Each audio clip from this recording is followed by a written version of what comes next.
Hi guys, good morning. Maghimo ta og lechon belly. Homemade na lechon belly. Simple lang kaayo.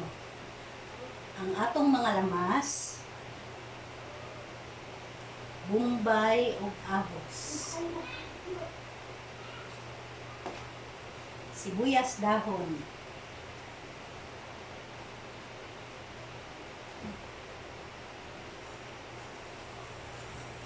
Super tanglad.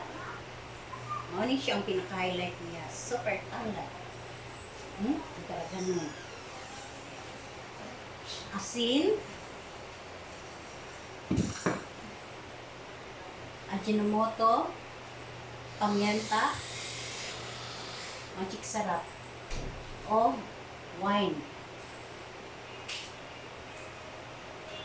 Sa pagsugod na to, before na to siya timplahan, ato siyang i-slicean para motuhok ang iyahang timplada sa ilalom.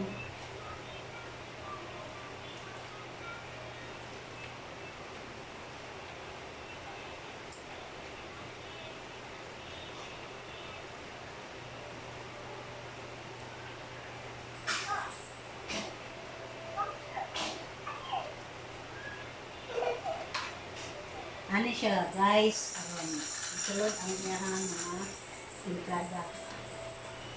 Karon pagkaman ani, butangan na nato og asin. Estimate lang ha, ang asin nga kung ginabutang sa 4 kilos ng lechon belly.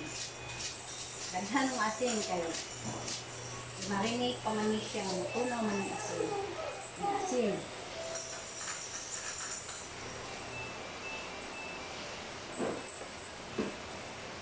Bitsin.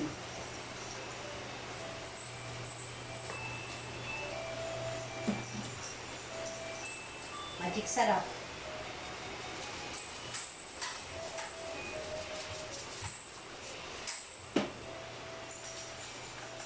Paminta.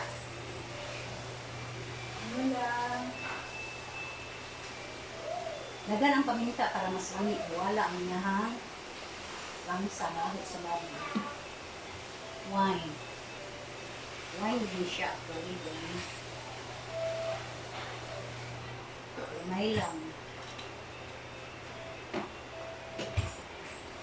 Tapos, ako ni siyang ibagnos pag-ayo para ma-divide ang iyahang timplada.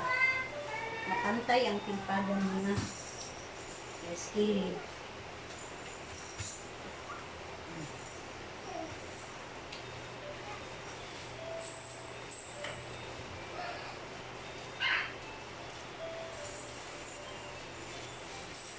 Kamutan dyan nimo nga mahilis ang asin. Matunaw ang asin. Ang mga sahog na yung gikuan para mapantay din siya. Pantay iyang lasa. O pagkahuman ana, butang na nato ang ahos.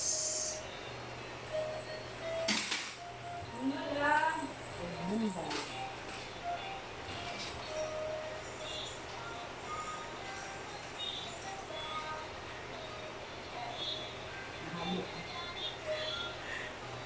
Nahalo.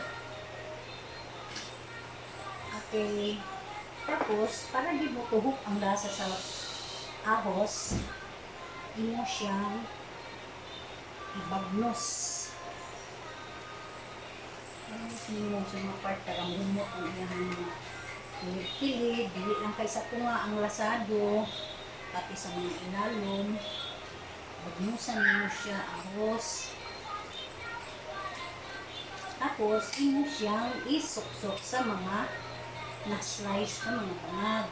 Na slice na mga ito nga nyo, suksok siya dito para makahot sa ilalong ng ahos. Pagkatapos, butang na to, akong ginagamit bumbay nga puti, para di siya maglagom. Ang gusto nyo yun ako, makanandaghan na bumbay.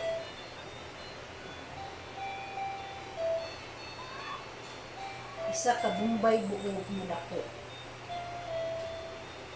Pag naman sa Bombay, ang atong sibuyas. Dik-dikon.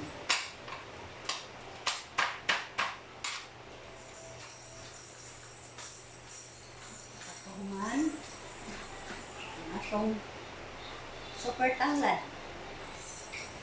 No, gini siya ang pinaka-highlight, no? Gini siya ang nagdala sa kalami sa iyahang aroma.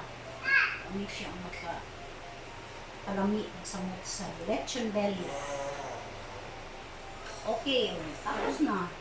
Simple na kaayo. Ana lang siya, guys. Thank you. Please subscribe our page.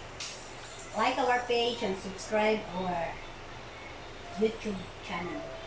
Thank you.